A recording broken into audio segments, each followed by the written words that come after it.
Compañeros, buenas noches. Vamos a continuar nuestro programa con la pena de que ya hay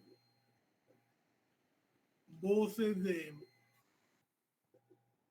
segundos parciales, ahorita en octubre, y eso realmente nos resta mucho tiempo para las clases. Entonces, a mí sí me preocupa mucho.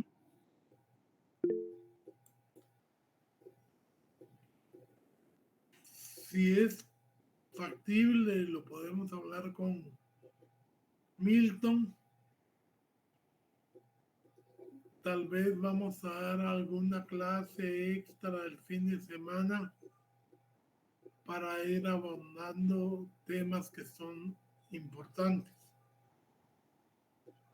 Todo está en que ustedes lo aceptan, y pues como Milton ha estado grabando la clase, pues pueda poner a disposición de ustedes la grabación que hagamos, porque sí me gustaría mucho que termináramos nuestro programa.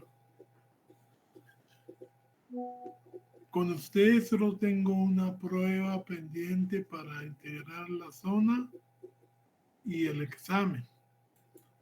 O sea que me ayuda mucho pues que vayamos avanzando día con día.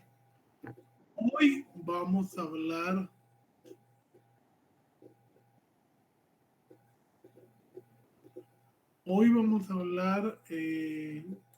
no tengo el calendario, porque ya vieron que algunos lo socializamos con los alumnos y un jalón de oreja me dieron por eso.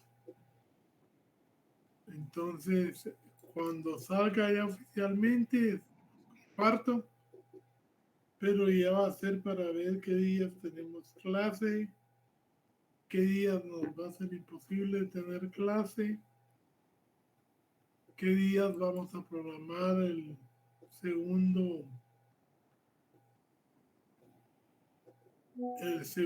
trabajo, que yo creo que va a ser el otro fin de semana, pero se los vamos a dejar el día sábado de 6 a 8 para no interrumpir. Teníamos ahí una persona, Marco Antonio González. Buenas noches, licenciado, un gusto saludarlo. Perdón, Sí, tenía malo mi audio y no logré escuchar el inicio de la clase. Pero con respecto al pues la tarea que nos había dejado, no sé si hay que subirla o algo así, entonces no estoy seguro si dio indicaciones de eso o algo. Solo quería tener como... tuvimos una prueba que ya fue hecha, realizada, y de este sábado al otro vamos a tener el segundo trabajo de zona. Ok, yo lo que le hablaba era acerca de lo de la prueba y sus excepciones. No sé si ese era un trabajo que había que subir a plataforma, nos va a crear algún espacio o algo así No, extra. eso era para discutir el día de hoy. Ah, muy bien, muy bien. Es que como le digo, no tenía bueno mi audio al principio de clase, entonces estaba un poco fuera de eso. Gracias. Bueno. Miren, pues el día de hoy vamos a hablar de la prueba. Vamos a hablar primero de los requisitos de la prueba. Les había dicho yo a ustedes que esos requisitos eran la pertinencia, la legalidad primero penal, la legalidad, la pertinencia y la admisibilidad. Bueno, por el principio de generalidad de la ley penal y del Estado en sí, Sabemos que el Estado garantiza derechos ciudadanos, garantiza derechos individuales, que esos mismos derechos individuales los reconoce a nivel internacional en todos los pactos que ha suscrito, y aunque no haya suscrito, que ha reconocido y que forman parte del Jus Cogens internacional que ha declarado la Corte Interamericana de Derechos Humanos, y por lo tanto es obligatorio aquí en Guatemala pues respetarlos. Entonces, cuando hablamos de la legalidad, es que el medio debe ser incorporado al proceso en la forma en que debe ser sin infracción de garantías. O sea, ustedes saben que en nuestro cuerpo legal las garantías, tenemos esas garantías que a la vez son derechos humanos y que se denominan garantías plenas, y ustedes lo pueden leer ahí en su libro de probatorio, que ahí está todo esto. Por eso no vamos a hacer mayor gráfica, porque ustedes lo tienen ahí en el libro de derecho probatorio. Entonces, la legalidad, dependiendo de la fuente de donde venga, es legalidades plenas o semiplenas. Por ejemplo, en la Constitución y en todo el ordenamiento jurídico internacional en materia de derechos humanos, hablamos de garantías plenas. ¿Qué quiere decir esto? Que si una prueba se ha obtenido con violación a garantías plenas, esa prueba es nula. Pero además, también, y por eso se habla de la teoría del árbol envenenado o del fruto ponzoñoso,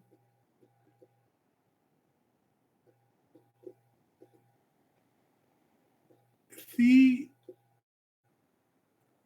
las pruebas que se deriven de estas también van a ser inválidas y tampoco se van a poder incorporar al proceso penal. Pongamos un ejemplo que creo yo que aclara más que 1000 palabras. Ustedes tienen teoría, el origen y todo ahí en el libro. Vamos a poner un ejemplo para mayor comprensión.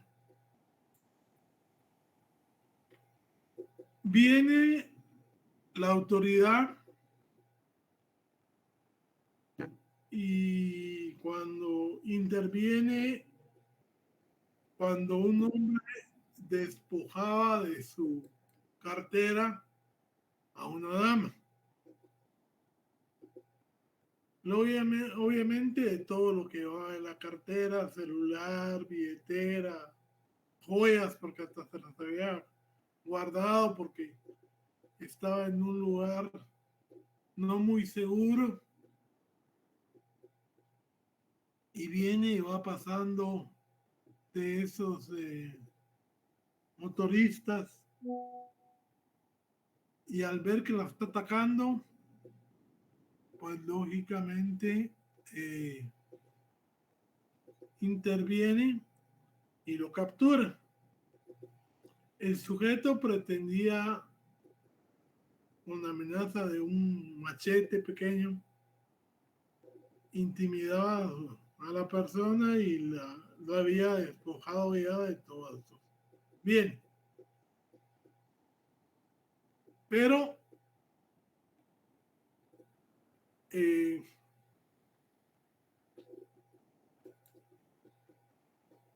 lo llevan a la comisaría y en el camino, para que confiese, porque eran al principio dos, pero el otro se fue corriendo cuando vio a los policías quién era el otro y cómo trabajaban, en qué lugares, y lo empiezan a golpear. Es más, antes había una técnica que era la técnica de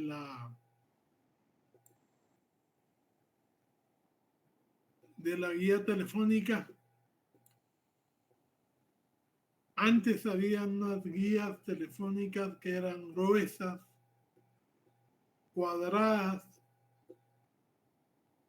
pero si usted le pegaba a la persona sabiéndolo hacer, le causaba gran daño, pero como lo hacía con la ropa puesta, ni siquiera marca dejaba. Los cuerpos de policía tenían lugares especiales para ese tipo de procedimientos. La capucha de Gamesán, su inmersión en el agua. Bueno, se hablaban de toques eléctricos, se hablaba de papel periódico mojado, litros de vidrio y litros de Coca-Cola. Bueno, una serie de medios para que las personas hablaran y confesaran. Y como esto en el interior todavía se presta mucho porque realmente ahí es más tardado el proceso. Si yo obtengo el nombre del cómplice de la declaración del preso bajo tortura y obtengo inclusive el lugar o los lugares donde asaltaban, y con eso empiezan a investigar las víctimas que habían denunciado y consiguen una serie de robos concatenados. Entonces, según la tesis, prueba con tortura nula, pero la prueba que se consiga por la información que él dio de los lugares donde acostumbraban a asaltar y las denuncias que consigue la policía porque ahí realmente se han asaltado y está la persona que han sido víctimas de dicho asalto, donde guardaban las armas, un allanamiento que se haga para incautar esas armas, toda esa prueba que deriva del fruto del árbol ponzoñoso, eso también es descartar. O sea, estamos hablando de una tesis que surgió en Estados Unidos. El juez Frankfurter decía que había que limitar que la policía actuara arbitrariamente. Y por eso la prueba que obtenía actuando ilegalmente, tanto la directa como la indirecta, no podría ser valorada en el proceso porque era prueba ilegal. Por ahí me estaban comentando las intervenciones telefónicas, la interceptación de comunicaciones, que eso está protegido y que solo con autorización judicial y en casos de delito de delincuencia organizada puede ser interceptado hoy en día mediante la mencionada ley. Entonces, el problema es que aquí en Guatemala, como todo pasa del sistema americano, pasó al alemán, del alemán se fue al argentino y ya con el argentino se trajo a América Latina, se extendió por América Latina, pero se trajo solo la regla. La regla es que toda prueba que derive de otra prueba con violación de garantías fundamentales no va a ser admitida. Pero los gringos, ante el balance que tienen que tener del derecho individual con las garantías de la colectividad, casi que inmediatamente empezaron a crear excepciones. Por ejemplo, de las que aquí se conocen más, la fuente independiente. Si usted obtuvo una prueba violentando una garantía constitucional, pero ya tenía en proceso una autorización para obtenerla legalmente, una orden judicial, entonces esa prueba que normalmente se podría excluir, se excluye la directa, pero se acepta la prueba indirecta, que aquí también a veces es excluido por falta de excusas, por falta de excepciones. Ahora ya la misma ley contra la delincuencia organizada ya contempla la fuente independiente y ya contempla otras que están vigentes para no dejar a las sociedades protegidas. Por ejemplo, vamos a entrar a un parqueo y en ese parqueo, para entrar, generalmente se requiere una orden de allanamiento. Pero cuando entramos porque creemos que va a pasar, que hay un peligro y estamos en persecución de dos bandas, encontramos que hay droga y dinero porque iban a hacer una compraventa. Entonces, el descubrimiento inevitable de haber entrado cuando estábamos siguiendo y ver que se trataba de droga, se tiene esto como descubrimiento inevitable y entonces se puede decomisar la droga sin necesidad de estar justificando otra cosa, porque ahí está a plena vista los elementos de prueba. Sí, doña Francisca. Buenas noches, licenciado.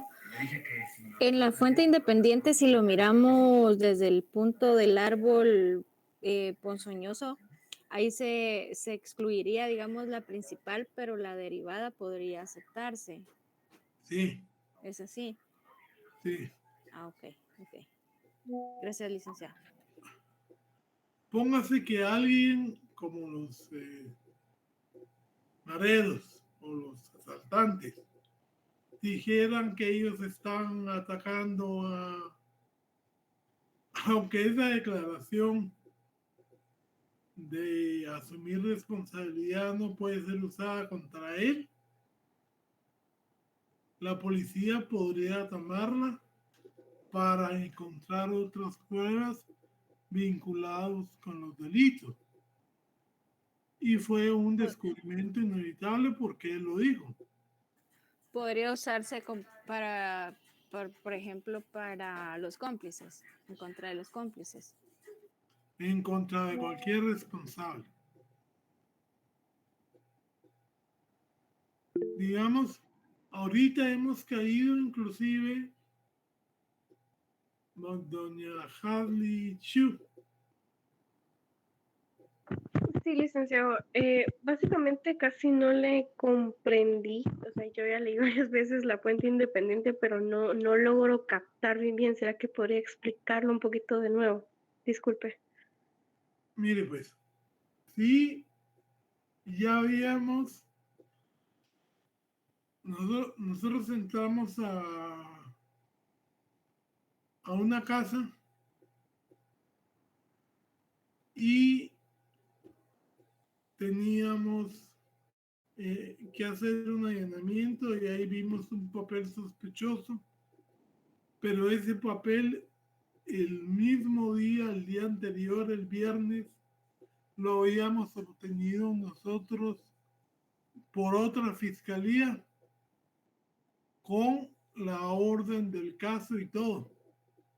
Entonces, el papel que nosotros encontramos, que es el mismo que la fiscalía encontró, pero válidamente, esa fuente independiente se puede usar y el papel es válido. No el que se encontró, pero sé que el que se dio en el procedimiento legal. ¿Ya? O sea que ya hay un mecanismo legal que se estaba activando cuando usted descubre ese de forma, digamos, de forma con violación de algún procedimiento. No procedimiento constitucional, sino un procedimiento normal de los que establece el código. ¿Ya?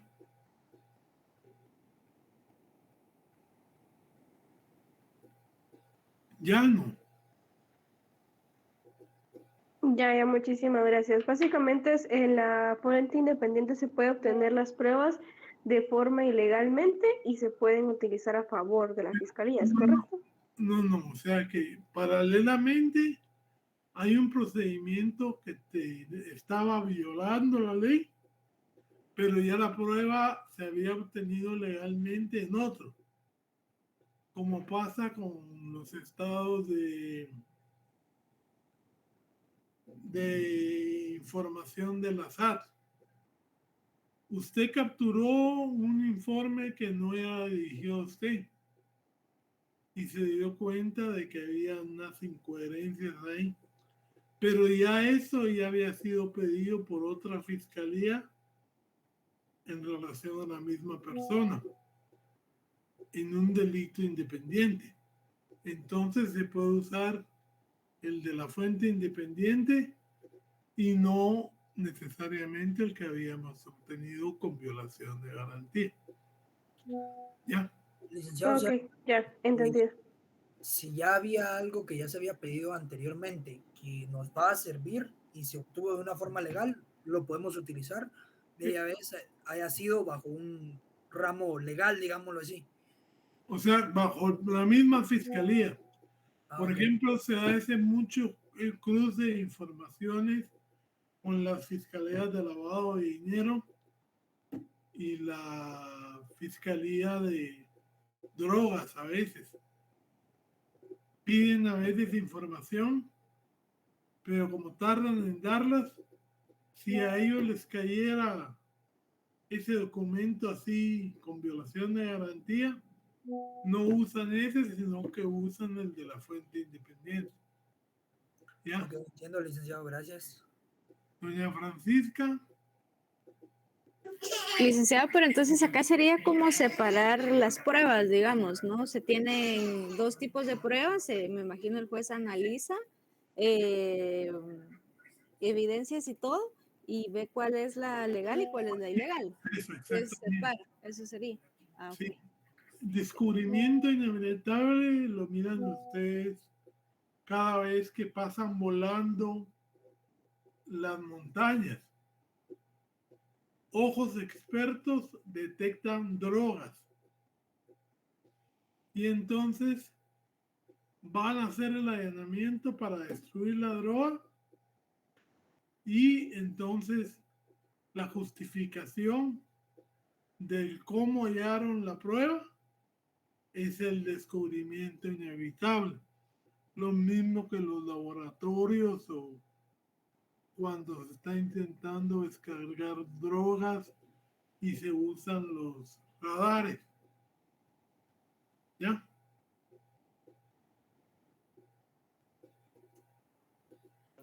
Licenciado, el inevitable podría ser, por ejemplo, en un puesto de registro que es para verificar alguna situación y encuentran, por ejemplo, drogas en un vehículo, armas o otra cosa. Sí, ese es un descubrimiento inevitable. Ok. Vamos a ver. Esto. Entonces, lo que a mí me interesa es que ustedes miren que no se puede tampoco estar resguardando demasiado las garantías individuales cuando el daño social es considerablemente grave. Y entonces siempre hay que ir haciendo un balance. Y en ese balance a nosotros nos hace falta mucho porque a veces somos muy rigoristas con la ley. Pero yo creo que como estamos aprendiendo, pues salvo que sea demasiado manifiesto, es preferible ser garantista que darle demasiada libertad a las autoridades. La segunda requisito, la segunda regla, es que sea pertinente. Una prueba es pertinente cuando ayuda al descubrimiento de la verdad de determinado hecho. O sea, si yo tengo declaraciones o un testigo que oyó antes del disparo que el otro estaba diciéndole que lo iba a matar por lo que le había hecho, para probar la causa, la enemistad que había entre ellos, este testigo, si él lo oyó con sus sentidos, me sirve. Luego tengo otro que oyó los disparos. Y luego tengo guardias de seguridad privado que agarran a la persona que disparó con la pistola en mano y lo detienen, lo prenden y llaman a la Policía Nacional para que llegue a la cobertura del hecho. Entonces, vamos a aprovechar aquí para dar la primera clasificación. Cuando una prueba por su contribución a la verdad demuestra el hecho que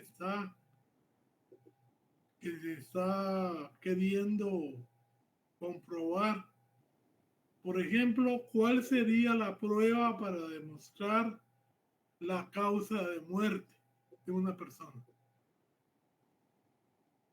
La necropsia. Exacto. Entonces, si yo propongo la necropsia médico legal para establecer cuál fue la causa de muerte, ese examen, o mejor, ese testigo, porque el documento es prueba de referencia, pero el perito que llega es lo que se llama una prueba pericial, un testigo perito. Y el testigo perito, lo mejor es que vaya a declarar al juzgado cuando ya sea el debate. ¿Por qué? Porque a veces hay contradicción entre la declaración del perito y el informe corregido del mismo. Han pasado casos en que el perito habla de dos orificios de entrada y realmente nada más había una bala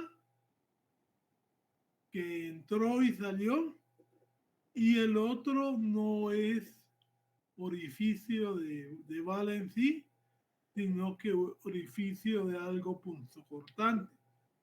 Él se da cuenta y lo modifica, pero si tenemos el dictamen que no está modificado y tenemos la declaración del perito que está modificando su dictamen,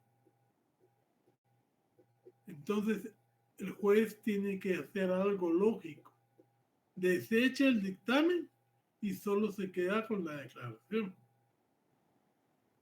Pero aquí ha pasado que le dan valor al dictamen, le dan valor a la declaración cuando son contradictorias. Y en ese sentido, pues ya da lugar a una impugnación por darle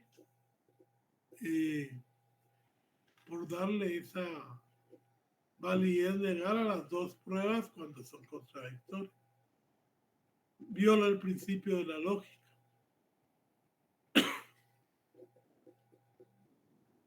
Entonces, por ejemplo, si hablamos de prueba directa, esa prueba demuestra el hecho que se está queriendo probar en forma clara y directa. Pero también hay prueba indirecta. En penal, la mayoría de casos se resuelven con prueba indirecta. Como yo les decía, tengo un testigo que presenció las amenazas de un sujeto con otro. En cuestión de segundos, ese mismo testigo o otro oye los disparos. Y posteriormente tengo a los guardias particulares que detienen a la persona porque la ven saliendo con un arma que acababa de detonar. En crisis nerviosa y todo, pero es sin duda una prueba que va demostrando cada uno una etapa de los hechos, de tal suerte que como le disparó cerca inclusive, está manchada de sangre la ropa. Y entonces también tengo la posibilidad de pedir el reconocimiento de la ropa y ver que es sangre de la víctima.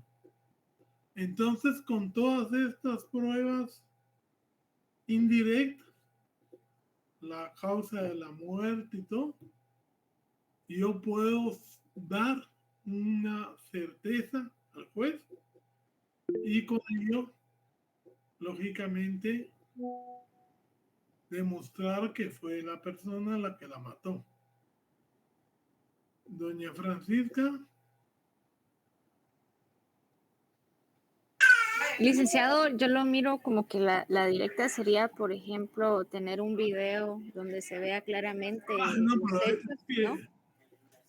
eso sí, lógicamente es una prueba, pero no se tienen videos ni recursos en todos los casos. Inclusive, usted mira, por ejemplo, en los que salen en la tele, que se graba a las personas. Pero las personas generalmente llevan máscara, llevan mascarilla, lentes oscuros, gorra, para que no los puedan reconocer. Entonces hay que combinar esa prueba con la prueba de la aprehensión para más o menos, porque si no de aquí a que se lleve a cabo el debate, podría ser que la persona se hubiera adelgazado, se hubiera cambiado de corte de pelo y pues no va a coincidir con el film. Entonces eso podría ser más una indirecta. Generalmente son indirectas, porque hay que confirmarlas con otras físicas. ¿Y un ejemplo de una directa? La necropsia. La necropsia, en el caso de una violación, la declaración de la víctima sobre el conocimiento del sujeto que la violó,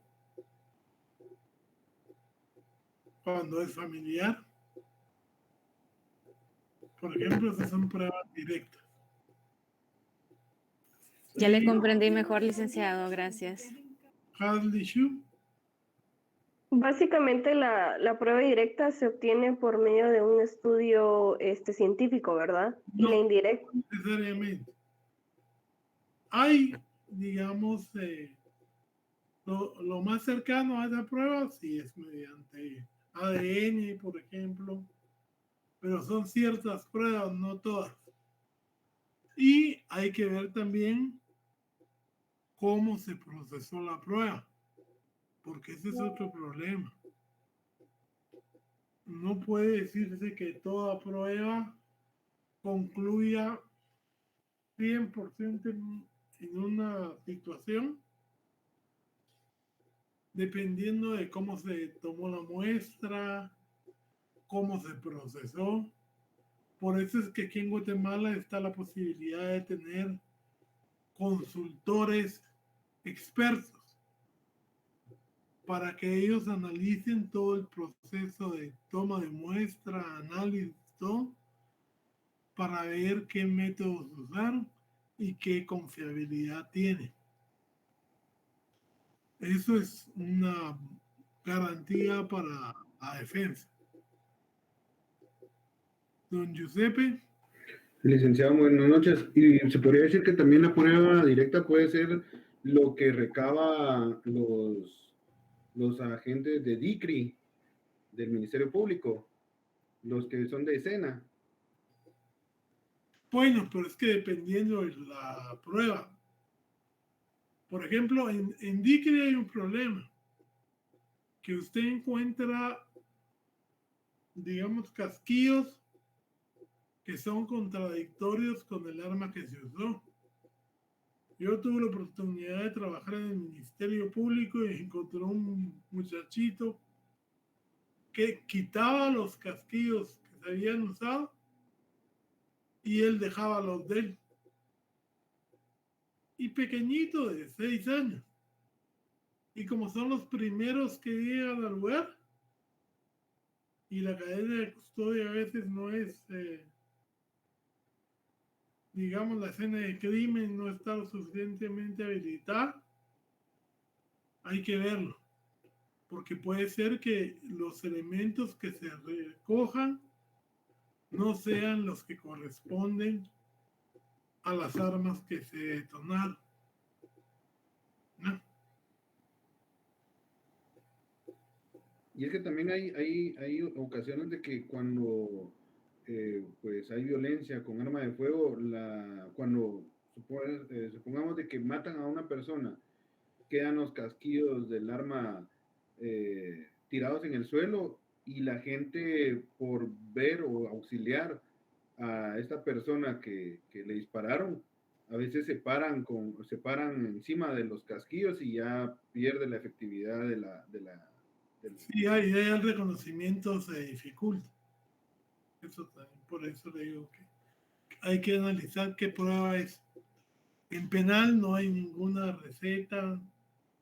En penal lo que sí es que todo se tiene que demostrar con una probabilidad cierta. No se puede siempre la certeza completa, pero en los indicios la suma de posibilidades permite una sentencia fundamental.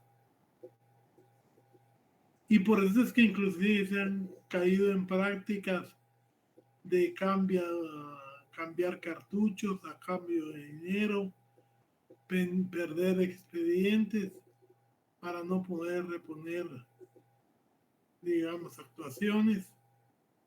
Y también ha causado mucha corrupción dentro del sistema procesal penal. No solo de hoy, sino que de toda la historia. Pues sí, entonces estábamos prueba directa, solita ella demuestra el hecho que se pretende probar. Prueba indirecta, los indicios que cada uno tiene que tener, digamos, su propia valoración, sumados demuestran la ocurrencia de un hecho. La otra clasificación de la prueba, lo van a ver ustedes en el libro, es la prueba testimonial, es decir, la prueba testimonial es la que se lleva al testigo a declarar, y de esa puede haber dos clases. El testigo lego es el testigo particular que va a declarar en el juicio sobre los hechos que le constan, porque le constan a él y él puede decir si eso, lo que pasó es cierto o es mentira. O sea, si él escuchó 2 disparos, es porque él escuchó los 2 disparos. Entonces, ese testigo tiene que tener competencia. Y la competencia es generalmente que pueda distinguir entre verdad y mentira, y que pueda haberlo y que lo haya visto, lo haya percibido por sus sentidos. Ahora yo les pregunto, ¿puede un niño o puede un menor de edad ser testigo en un debate? No, licenciado. No, Lic. ¿Por qué no? Si no vulnera sus Pues, derechos, sí, y si tiene un Porque tutor tener que competencia. lo represente. Cuando es víctima, los niños declaran. Los retardados mentales declaran porque él sabe perfectamente lo que le hicieron. Y generalmente para que esto pase, ¿quién se lo hizo? Lo que pasa es que no se le toma la declaración de la manera normal, sino que hay ayuda de psicólogos, hay ayuda de trabajadores sociales, porque estas personas a veces son la única prueba que hay. ¿Sí? Entonces, Sí, pero ellos necesitan autorización para hacerlo. o sea, Inclusive, si el padre no quisiera, la Procuraduría puede aceptar la responsabilidad y tomar la asesoría del menor. ¿Ya? Don Giuseppe. Por ejemplo, en este caso se podría mencionar, hubo un caso hace años de que una familia que se integraba de mamá, papá y dos hijos. En este caso, el papá por celos mató a la mamá, mató a un menor, o sea, un hijo, y el otro salió huyendo. Y él, al ver que ya venía la policía, el papá se suicidó. Entonces, el único testigo era el niño que se escapó. En este caso, sí podría ser testigo el niño, licenciado. Sí, digamos, un niño que es víctima del papá. ¿Qué mejor prueba que esa?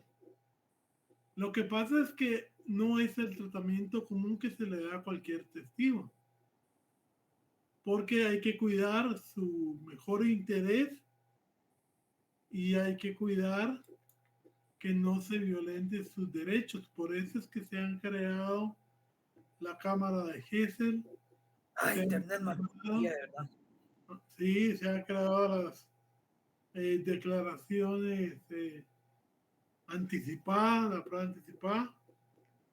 Se ha aclarado la declaración por videoconferencia. O sea, un montón de métodos para evitar la revictimización, tanto en las mujeres como en los niños, como en los ancianos.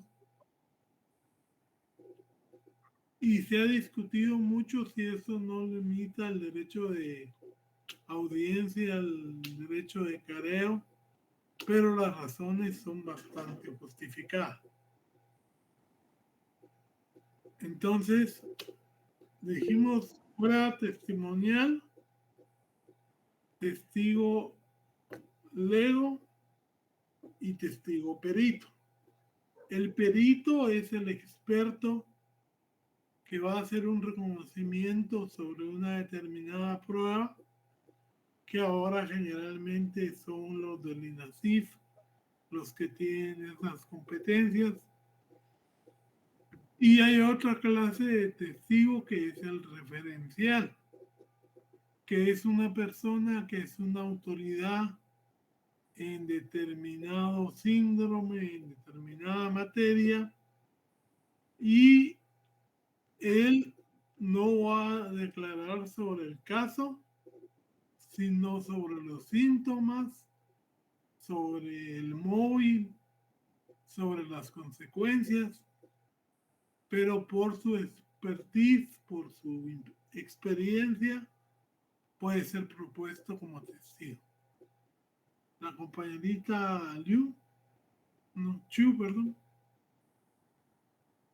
Bueno, yo solamente quería aportar que, por ejemplo, en el testigo lego, básicamente cuando es un menor de edad, entran los psicólogos, por ejemplo, o servicio social, y ya ellas presentan, se podría decir que el expediente de la declaración del niño de forma totalmente distinta, como un testigo normal, mayor de edad.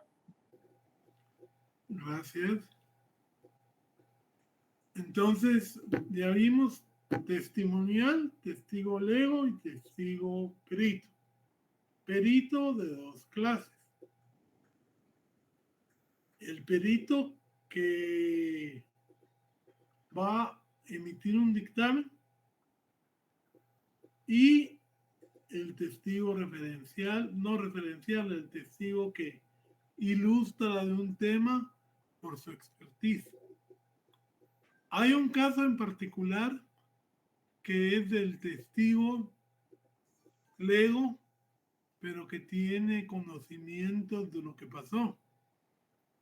Entonces, va una persona en la calle, en un carro, y mira cómo alguien atropella a otro. Inclusive él llega a auxiliarlo y está prestando los primeros auxilios hasta que llegan los bomberos. Este testigo, que además de ser lego, es un doctor, a él inclusive se le pueden hacer preguntas sobre qué golpes vio, si eran expuestas, internas, porque tiene el conocimiento por su acreditación médica. Ese es un tercer caso que puede darse en nuestra situación. Vamos a ver que además de eso tenemos la prueba demostrativa. Y la prueba demostrativa puede ser real o puede ser ilustrativa. Es real cuando es el mismo objeto que se incautó, el mismo objeto que se usó en el delito, en el crimen. Por ejemplo, cuando capturan a personas que están en un tiroteo y capturan las armas. Esas armas son prueba ilustrativa real, porque se van a llevar al debate después de todos los análisis y la cadena de custodia, y se va a poder comprobar que fue el arma incautada. Entonces hay una igualdad, arma incautada, prueba que se está presentando, prueba real. Pero, por ejemplo, en el caso de la droga, ustedes saben que la droga en 20 días hábiles tiene que ser destruida. Entonces, cuando se hace el reconocimiento de la prueba, se escogen al azar muestras, se determina la pureza, calidad, peso y todo. Y de todas esas pruebas se deja una cantidad en resguardo para futuros análisis. Pero como tiene que ser destruida dentro de los 20 días, si yo quiero probar, y hay un caso aquí en Guatemala, que en una lancha tiburonera chiquita estaban hablando de que transportaban, creo que 500 paquetes de tal medida, y lógicamente no cabían, ni aunque hubiera ido tumbado el lugar, no cabían los 500 paquetes. ¿Qué hizo la defensa? Se tomó la molestia de hacer 500 paquetes del mismo tamaño, del mismo peso, hasta con el mismo color envoltorio.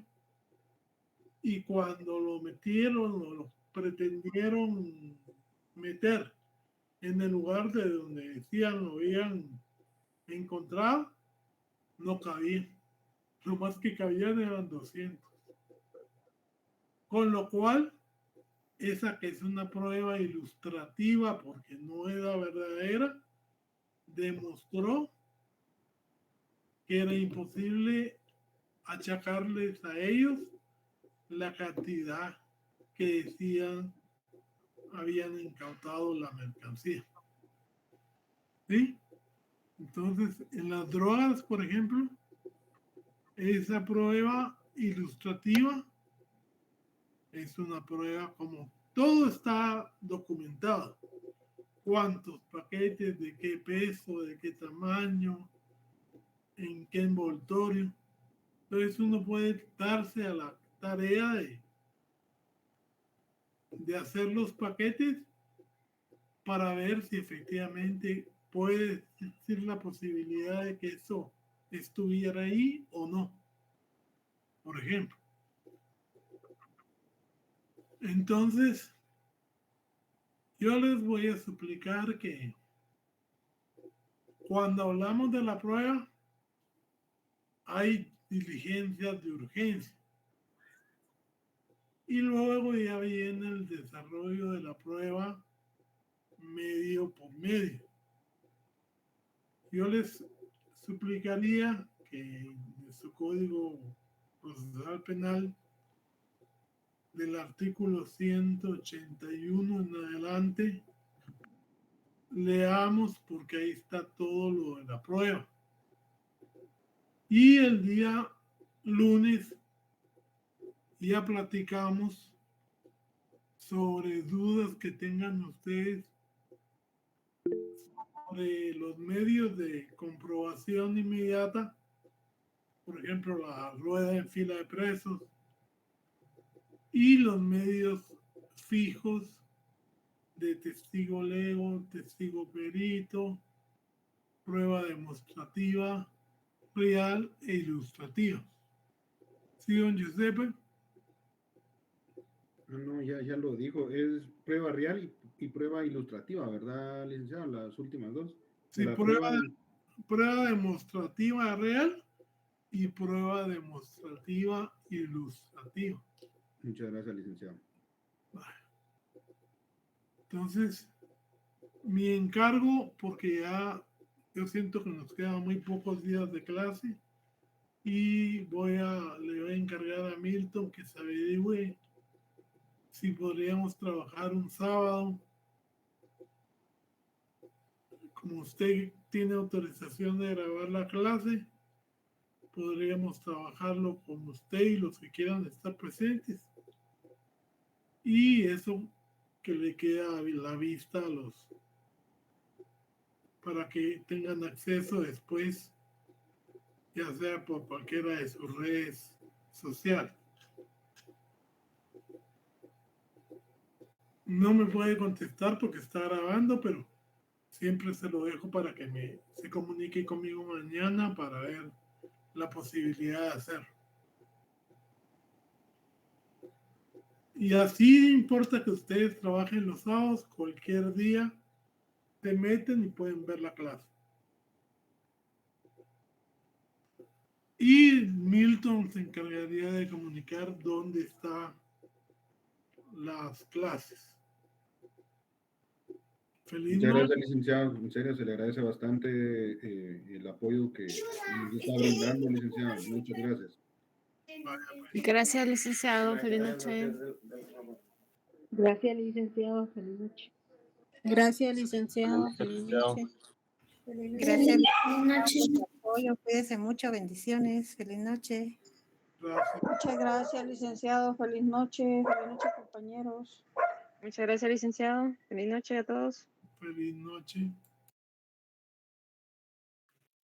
Muchas gracias por el apoyo, licenciado. Feliz noche.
noches.